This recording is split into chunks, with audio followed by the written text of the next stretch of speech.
Okay, I'll just run through the all the controls before I start the engine up. All this is actually self-explanatory.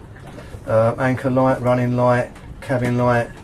Bilge pump is not, that's actually connected in through this part here, which comes automatic and manual. I always leave it on auto. There are two pumps in, so that's actually left on auto.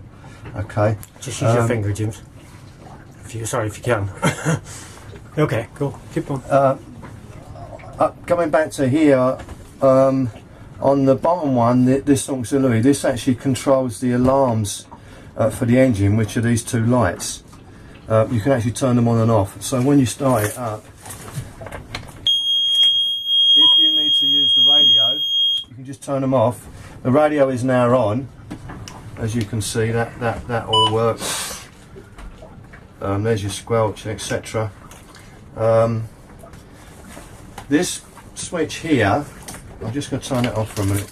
This is actually a separate switch that I've put on so you can have your cabin lights on without having your main ignition on. Okay, so that comes on, that's your cabin lights, and they're also separate switches on the lights themselves, and then you just push it down and that shuts it off. This is irrelevant. This is an old switch, God knows what that was at any time. This is your speaker for the alarms. These are your running lights. Okay, one is for the battery charge, that will go out when it starts up. The other one stays on to let you know that your ignition is on. Okay, if we move up, this is your speaker for the ship to shore. Obviously you've got your Garmin, this is the chart plotter, and this is the fish finder. They all switch on. You'll have to really sort of look at that. You can get the manual still online if you want to find out what they're about. Okay, now just to go through the engine itself, what we've got here is if we take the cover off and you look down inside, right inside here, you've got your seacock. Now the seacock has to be turned on. Obviously that's upwards and it's now on. And then you have your filter. That's your seacock filter, which is here. You unscrew that, you've got a filter inside. Make sure that your seacock is turned off, obviously, if you're going to take it out. Show me seacock again. This is your seacock, this is your on and off tap. Okay. Here. Let me get it out of there.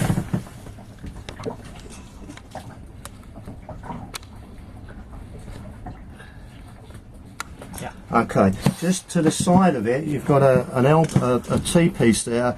That is a separate control, so that if the bilge pumps pack up while you're out, you can turn that cock on down there, turn your seacock off. That will automatically pump through the engine straight out from the bilge. It's kind of a safety measure. I've never used it, but I put it on there anyway. There's your battery.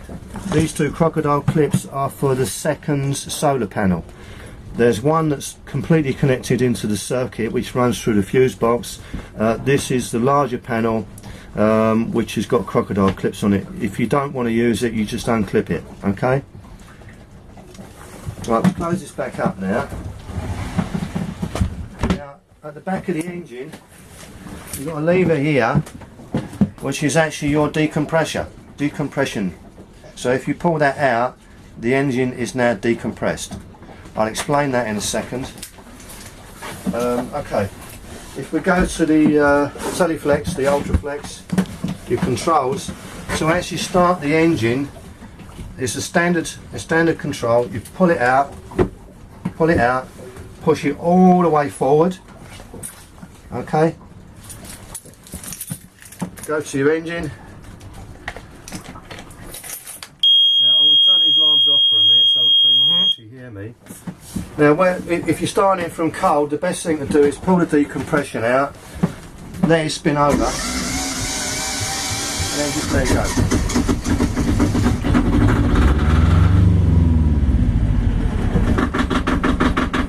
There you go, she's starting up.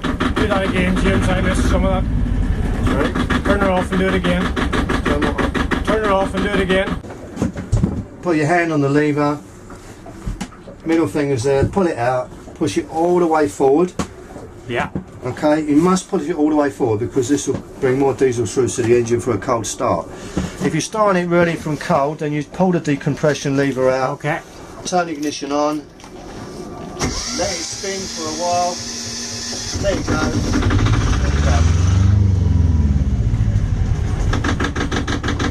So now she's actually started. You can see that she's charging up. The ignition light has gone out. The alarm lights are out. One is for the temperature, one is for the oil. Then you flick your teleflex back to there and click back in. Now if you push it forward, obviously that's forward and then reverse. Okay? So you push forward. There you go. And then into reverse. And then back into neutral. Okay? Sometimes it gets a little bit stiff. The best thing to do is keep it sprayed up with WD-40 because the sea air does get to it. To turn the engine off, you must put it into neutral in the middle, and the engine stop is actually here. It's marked red. Pull it out. There you go. This is when the alarms will come on, and you turn your ignition off. Voila. This is actually. Okay, yeah. This is your wow pump. On here we have your safety for the outboard. What I'll do is I'll get the outboard started up soon, and you'll see that. I keep it on here, and then you make sure you clip it. I think you probably already know this because you've had an outboard before. The wow pump is there again just for emergencies. It's right near the steering wheel, so if you've got any problems, I've never used it, but it does work. Okay, the engine cover. The worst thing that you want is an engine cover that you can't get off and it doesn't give access to the engine as such. So what I've done is that you just slide this forward and then you've got two catches here, one on either side of the engine. Now this actually makes it fold back so you can actually get to the whole of the engine. Okay, there's one on that side, one on the other side. Keep these well greased up because they do very quickly go rusty. Not go rusty, they seize up. And then that just slots back in like that. Okay, the fuel tank is over on the stern, over here. It's just here through the cover. This is the teleflex steering. Good idea to keep this greased up.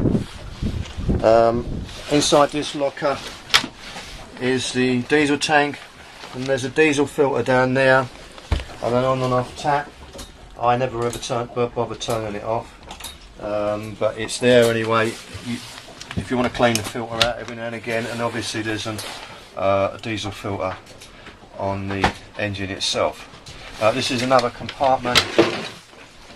In here you've got your Bowman's trap for the exhaust.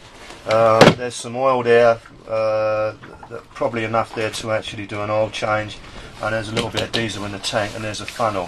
What I usually do is I'll fill up a smaller bucket like this with diesel, put the funnel on, and then fill it up that way because it is quite difficult to fill up the tank unless you get one of those suction things.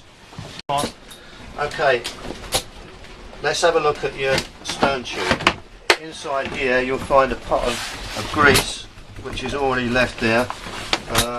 Every now and again you need to check this, unscrew this, you probably know this, unscrew that, fill it up with grease and then screw it back on as far as you can, keep it nice and greased up. You can see that's nice and greased. Once you've actually pushed it back in, take it back out again and fill it up and screw it on so you're ready. You should not have to touch this unless you get a leak. And there's no leaks there. It's nice greased up. If it's dripping just a little bit, it's actually fine because it keeps the shaft cool. One of the actual bilge pumps is just inside, and the other one is actually under the floor in the berth. I'm sure you'll find that out.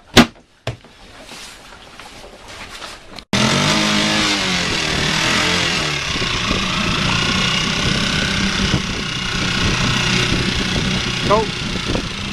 Okay, I don't need to tell you how to start an outboard. There's the show. This is your safety. This has to be plugged in, obviously. You take that out and put that separate. Neutral, forward. The best thing to do, because it's only an auxiliary, you don't very often use it. So the best thing to do is run it up every now and again, every time you go out. Just give it a going over. Now when you want to stop the engine, you just rev it up. There you go. When you want to stop the engine, turn it off from here, leave it running, turn it off, and then just let the carburetor run out of petrol. Don't just turn it off and leave the petrol in the car, because you don't use it very often, and as you know, petrol goes very sort of sticky and it blocks the carb up. So just let it run out on its own and it'll clear the carburetor out. As you can see, it's pumping water, it's absolutely fine. You're not going to use it very often, because once the engine's started up, the diesel, this is only for emergency.